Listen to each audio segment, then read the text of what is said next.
morning. Yes, good morning, ladies and gentlemen. Welcome to this panel on regulation of artificial intelligence. With me today, we have four distinguished international experts on this artificial intelligence, each from their own perspective. We have René Cummings, we have Ansgar Koene, we have Katelijne Muller, and Mark Sherman. And I would actually want to dive right in this conversation. René, there's a lot of regulation going on in Europe, but also abroad. We see the AI Act in Brussels. We see an AI treaty coming up in Strasbourg. We have some frameworks, principles, standards, for instance, the OECD or the IEEE. There's a lot of work that's being done in terms of frameworks and principles. But sort of diving into this specific AI Act, which seems to me like the first big international approach to really get regulation going. To what respect does it feel for you that we strike the balance between promoting good AI and preventing bad AI? Thank you so much for that question, and of course, good morning to everyone. I think what we have seen with the EU Act, which is very instructive, is the fact that it provides a risk framework. It quantifies risk, and that risk goes from really minimal, of course, to limited, to high, to unacceptable. And when we think about high, we're thinking about any kind of interaction with a human, any type of human interaction. So we're talking employment, we're talking justice, we're talking public benefits. And of course, when we talk about unacceptable risks, we're speaking about facial recognition technologies. I think what is good about this EU AI Act, and I think the world waits with bated breath to see its global impact, is the fact that by quantifying the risk, it naturally introduces a duty of care. And that duty of care requires a requisite amount of due diligence from organizations and agencies and government. So it really looks at questions of accountability and transparency, explainability. Also critical to the EU Act is traceability, because it's very heavy on documentation. So all those are the great things about the Act. The challenge is governance, regulation, and enforcement. And how will that be done? And if we will see a blueprint for that. Absolutely, and there will be a lot of work in the coming years.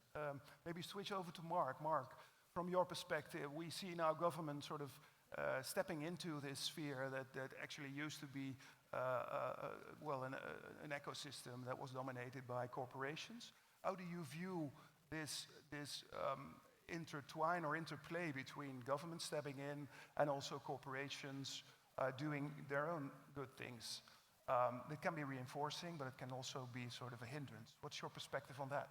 Well, it probably depends on which private actors you're talking about. Some are doing a good job, and some are, need to be doing a dramatically better job. But I think really where I see the intersection is in the question of what actually gets built. I mean, AI is something that is in everything, whether it's the technology used for policing or the smartphones in our pocket.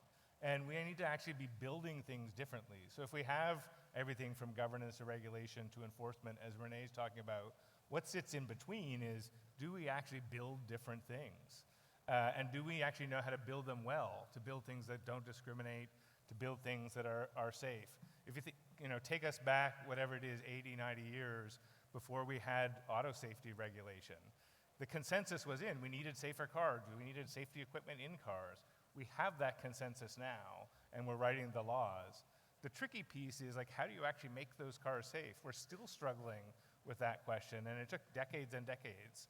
And so I think we need the industry and research academics to actually figure out how to build safe AI. And I think you see companies like Hugging Face who are looking at sort of how you have responsible open source in their large language model, taking a very different approach to, say, some of their American competitors where responsibility isn't designed in from the beginning. So you need that design process, and that's the role of industry.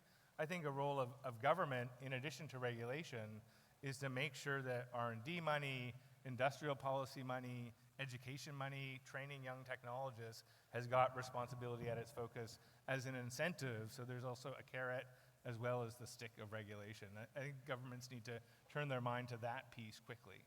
Great. So it's really a puzzle we're sort of putting together the next coming years with each other. Katelijne, on to you. You've been busy with this for the last maybe 10 years, one of the forefront runners also in Europe, attached to the high-level expert group.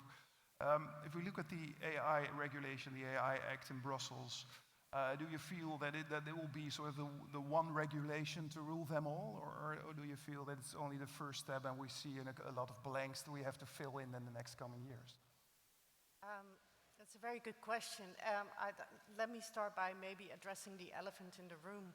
That is that the largest AI scandal happened here in the Netherlands. It was the child care benefit scandal, where people were flagged as a fraudster by a not too good working AI system and not too good working governance system, etc. And I've been involved in a lot of work around AI regulation, around AI ethics, the ethics guidelines for trustworthy AI, but also around the work on the AI treaty at the Council of Europe.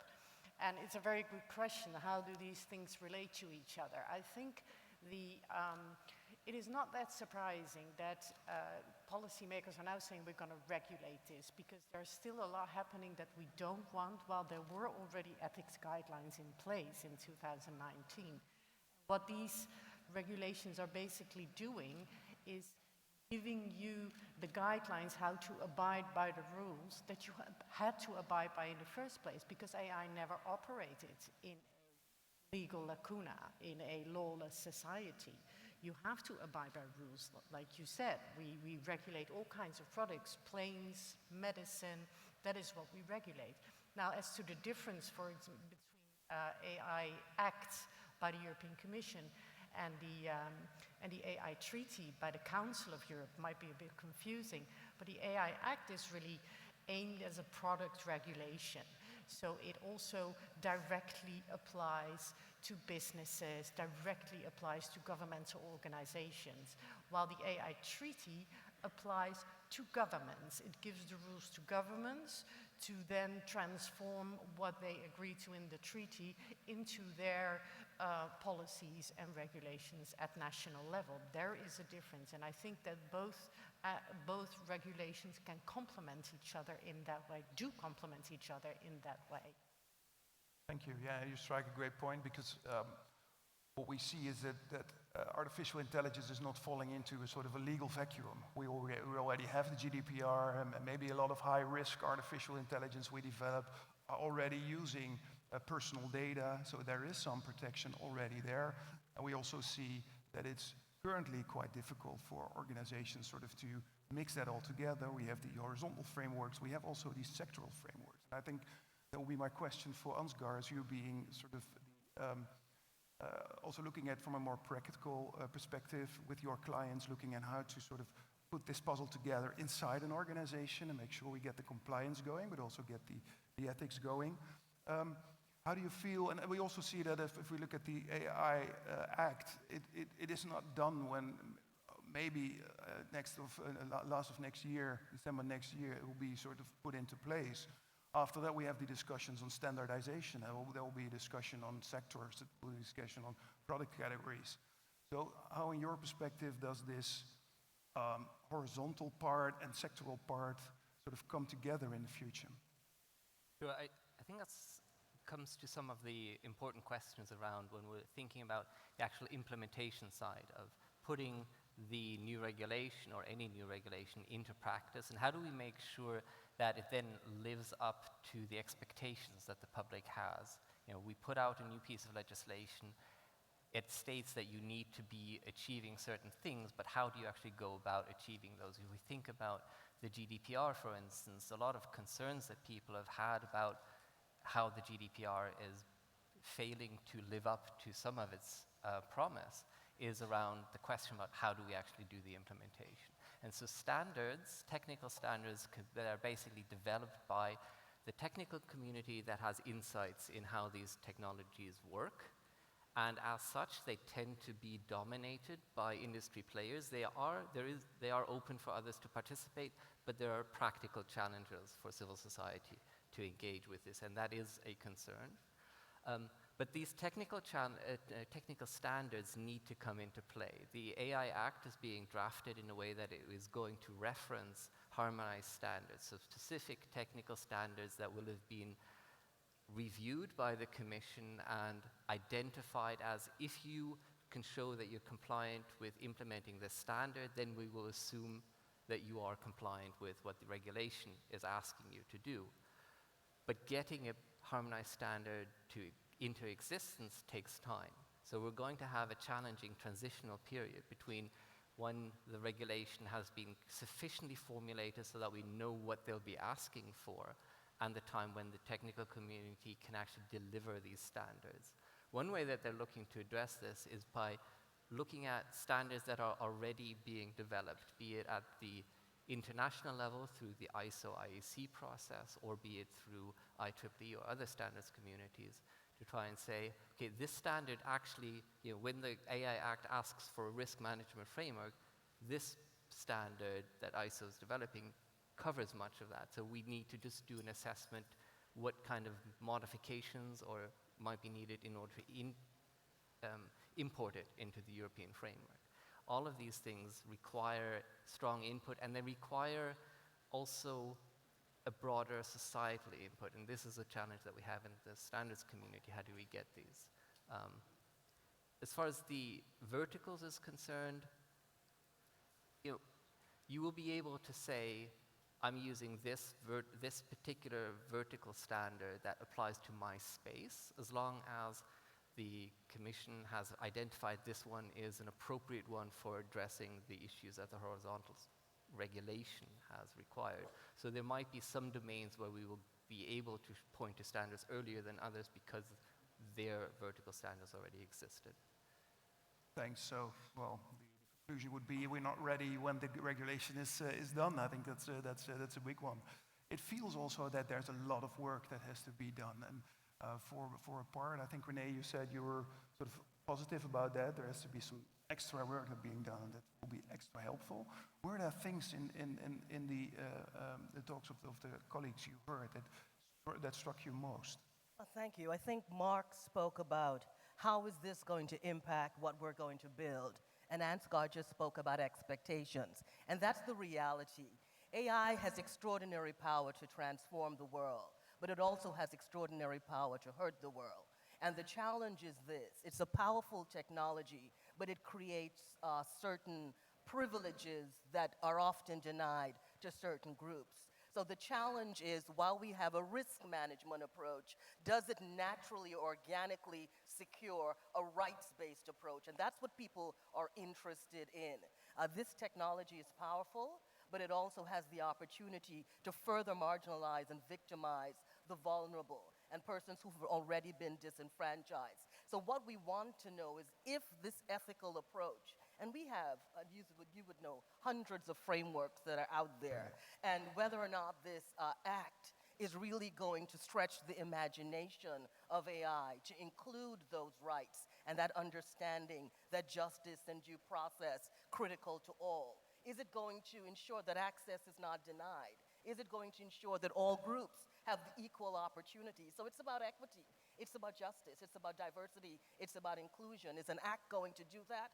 Probably not. Yes, it sets particular regulations. We are hopeful. But the reality is, how is this going to change the power play when it comes to AI? Because we know AI is fantastic when we think about experimentation and the things we can build, but we know when it comes to things like extraction and exploitation, those are things that we've got to think about. So the reality is, yes, we have the act, but how many people are going to act on that act? That's interesting. You put also in the rights approach. I think Kathalijne also can sort of fill in on that, but maybe first Ansgar to elaborate on that, as you are the head of ethics. And we're actually, in terms of regulation, also talking about compliance. How does the marriage between those two work out from your perspective?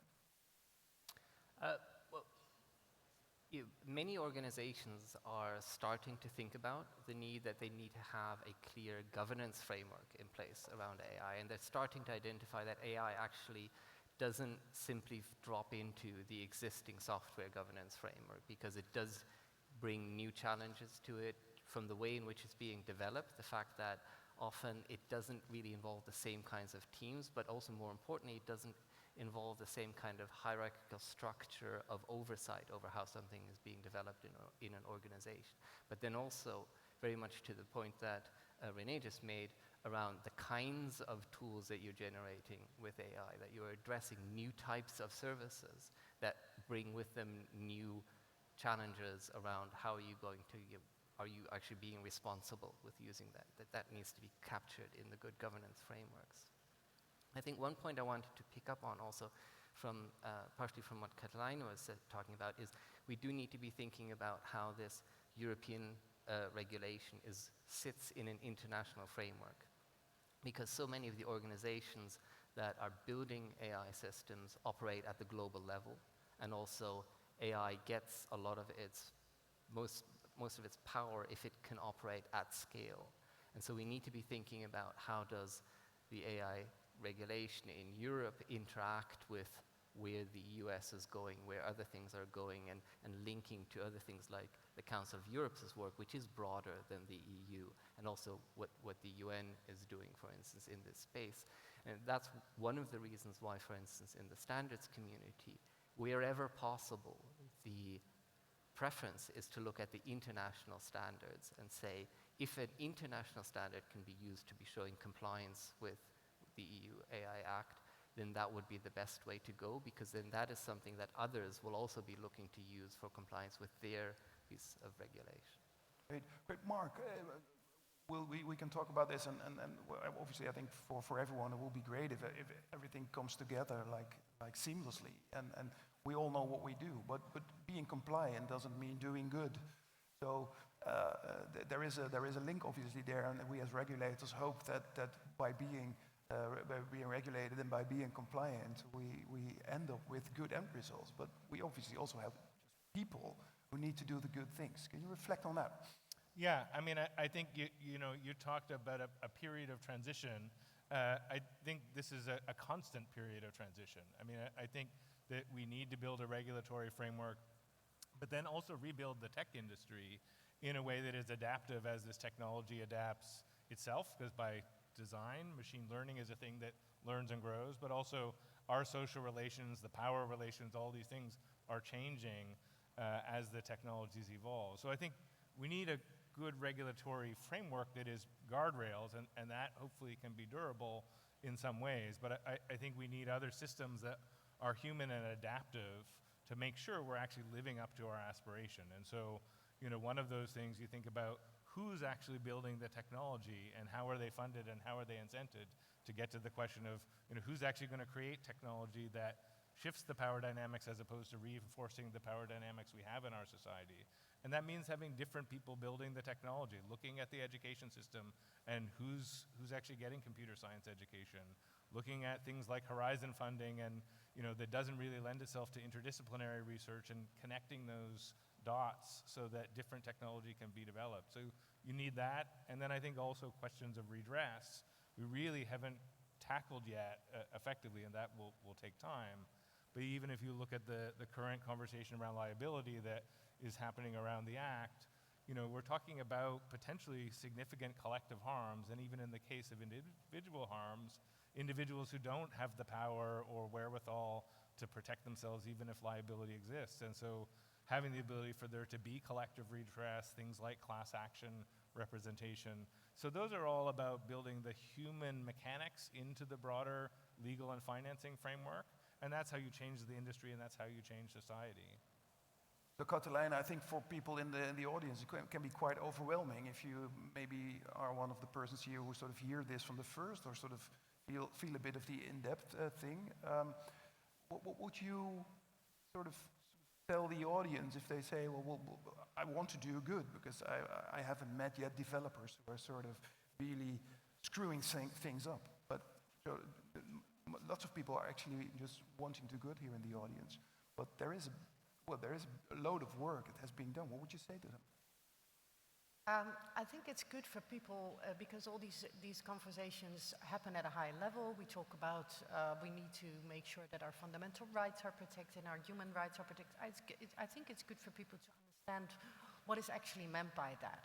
Um, Many people think that the challenges of AI and the potential negative impact of AI stem from privacy and discrimination, bias. But if you look beyond that, those are the obvious ones. If you look beyond that, there was a recidivism algorithm in the United States years ago that favored white suspects over black suspects and kept people in jail for longer than they were supposed to. They didn't receive bail.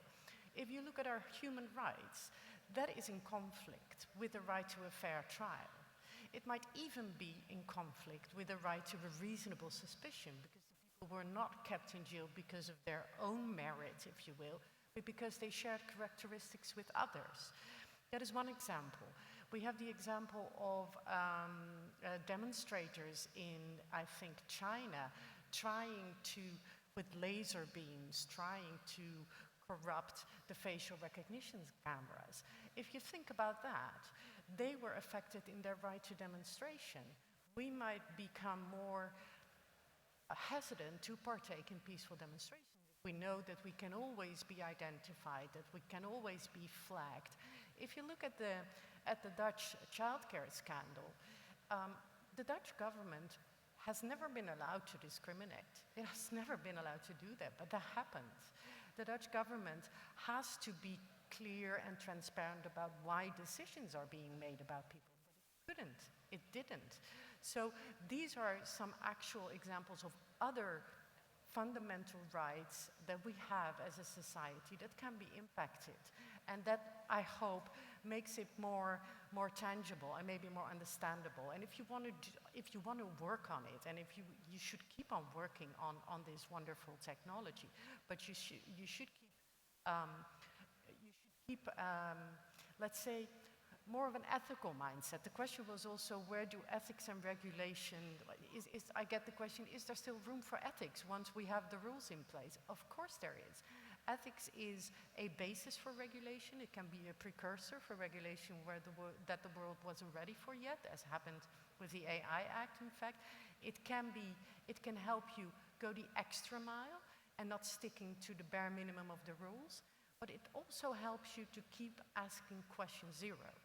Question zero is, do we want a society that categorizes us in everything that we do? How we walk, how we talk, how we type, what we search, what we buy. Do we want that? Do we want a society that looks for risks rather than opportunities in people? Do we want a society where we can be recognized all the time, even if the AI system recognizes all colors of all skins? Do we want that society? And if you have this mindset, if you keep asking question zero, if you respect the basic human rights, and if you build good AI, and the AI Act is a blueprint to do that, if you read it, it's actually a blueprint, then you can innovate your brains out. We can have AI flourish. So that is the message that I want to give to you today. Maybe take a bit, you talked about risks, and I think it's difficult for people who are developing AI and sort of really enthusiastic about this stuff, and really opportunity driven, to also sort of take into account the risks. This compliance feels like a bit of a burden. Do I need to be, as a developer, do I have to be a lawyer as well? Those questions I feel can be sort of floating around. But maybe taking a step back again to the AI regulation, you were quite positive about the fact that we have a sort of a risk-based approach. Not all AI is the same. If we look at the definition of artificial intelligence being set up in the AI Act, do you feel, and please fill in all of you, do you feel that it strikes the right balance between not like over-regulating and under-regulating, and then also from a developer perspective, how do I know if my AI is actually high risk? Because as Mark said, it may be not harmful for a specific individual, but if you have sort of a collective outcome, there can be some harm there. So what's your perspective on that? Sure, And please fill in other. Yeah, thank you for the question. I would say when it comes to AI, for me, the only definition is that it is still undefined. The challenge is the law always lags behind innovation. And although we want to do innovation ethically, we don't know if we could always have confidence in our regulators. Algorithms move at a faster speed than legislators. And one of the things that we have seen historically and internationally is that some of the most devastating world crises have happened under the best regulators. And the challenge with AI is that it is happening in real time. The challenge with AI is that we often don't always understand its potential. What we know is that it can do extraordinary things. What we know is that it could reduce barriers, but it can also erect barriers as well. I think when it comes to developers, what you want is developers who have an ethical understanding. And what we want to see developers do is to build sustainable AI that have a certain measure of ethical resilience, which requires extraordinary due diligence and vigilance on the part of developers. So it comes down to the fact that developers must have a social responsibility. But I think what we've got to understand, particularly for me with this technology, is the power of this technology and the fact that we still don't understand the power of the technology. And there will be no AI without data. And then it comes back to the real problem, which is how do we really intimately build a critical understanding of data? Because data is doing things that we don't understand. And if we don't bring that justice-oriented and trauma-informed approach to the ways in which we are doing data, then we will continue to build AI that could be harmful to a very great percentage of society. So if we're speaking about this humanity or human-centric approach to AI, I think we've got to understand as a collective, while we may be using AI to build tools and products and systems and processes, collectively what we're building with AI is a future. And that requires an extraordinary amount of individual and collective responsibility that regulations and acts may not afford us. Maybe Mark? I'm going to switch gears. I mean, I agree with what both of you said, but to maybe boring and practical advice for developers. I think there's, and maybe one thing is if you're a developer inside a big company or inside a government, you're working on a project, but it's a project you haven't necessarily set up yourself. And then maybe a different piece of advice for startups. And for developers, I think we've really seen such a tremendous change in how software is thought about and developed, certainly since I started 20, 25 years ago. In that it isn't engineers at the center of making decisions. It's interdisciplinary teams. I mean, when I first started using computers, there was no thing called user experience design, right? You had to have a computer manual and read everything. We don't have that anymore, right? We design software that kind of tells us and cues us on how to do things. And how did we get there? Well, we developed product management and user experience design that has two things: interdisciplinary teams. Designers work together with engineers, with data scientists, and user feedback. We actually, does the thing we hope the user is going to figure out actually happen? We need to actually take that then into the era of the aspirations we have for safe and trustworthy and just AI. Who are the interdisciplinary teams that you want to have? Like, bring people onto your team who are thinking about the law and the ethics. You don't need to be a lawyer and an ethicist, but build teams that actually have those dimensions. And if somebody else is managing your team, ask them to add those people. I think we need that kind of more dimensionality in product teams. And then at the same time, listen to users and build that listening to users in over and over and over again. But listen for harm as well as listen for delight. And don't just listen to users who look like you. Listen to users who are the whole community of people who will be using that software. And I think we know as a software development community how to do those things. It's about moving that into this era and practice. And then just the tiny coda for startups. I mean, of course, also do those things. But I think there's an opportunity for startups, and we're actually going to start looking at other ways we can support startups like this out of Mozilla to play into the aspirations we have in these regulations. There's going to be money made by building more trustworthy AI, figuring out how to do this well. And there's going to be an opportunity to be new leaders in the field, maybe take market share away from some of the people who control the field right now by building companies that play into this. And I really encourage people who are thinking about setting up new companies, because AI is in every piece of technology, to think about how you can play into these trends, become a leader, and become financially successful by building more trustworthy AI. Maybe Katelijne, in the AI Act, Mark was talking about startups, and we obviously feel that if you feel there's a lot of regulation coming, like startups don't have a big law firm or a law department that can help them with the compliance and the ethical stuff.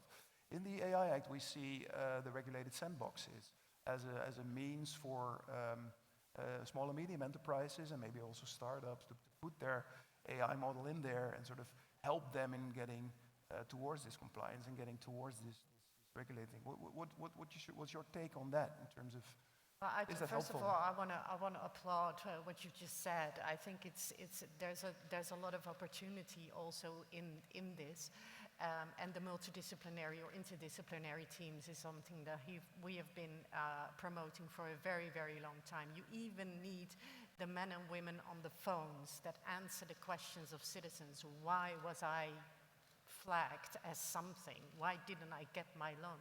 Even those people need to understand what's going on with the system, how they can answer those questions.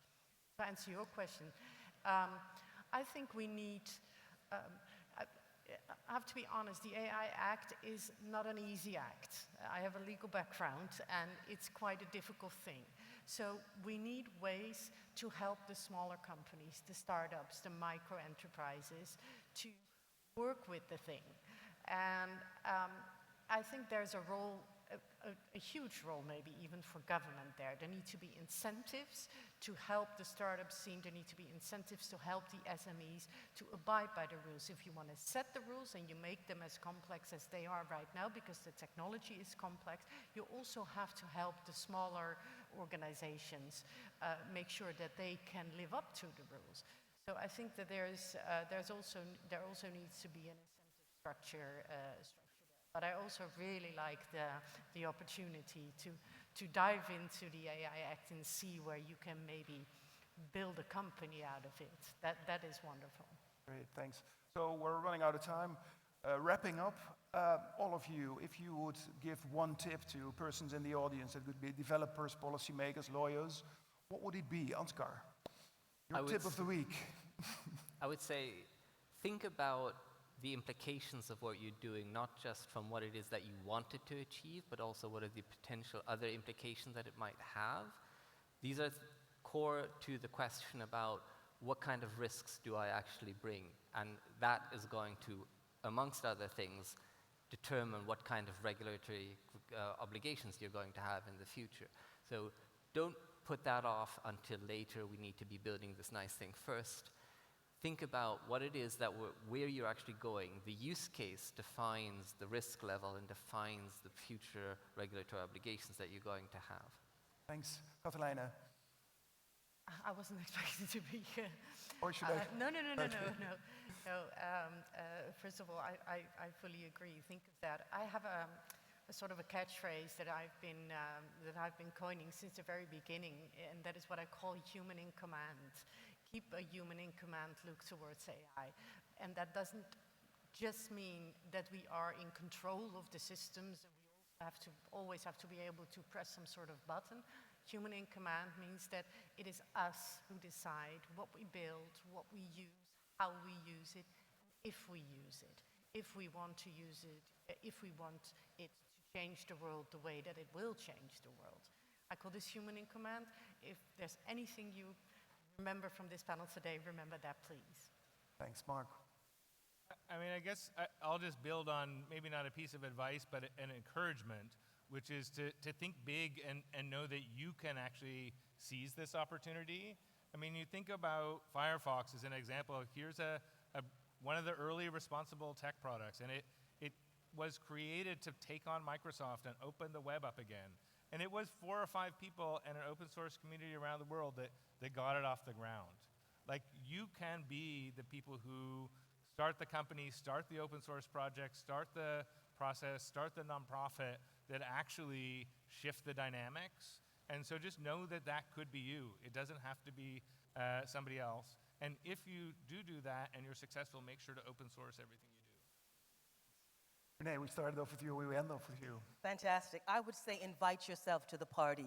AI needs more diversity, it needs more inclusion, more voice, visibility, and representation, so it needs you. And that's the only way we're going to get a diverse and inclusive technologies if you invite yourself to the party, because diversity and inclusion stretches the imagination of technology. Thank you. Here, here. Here. Absolutely.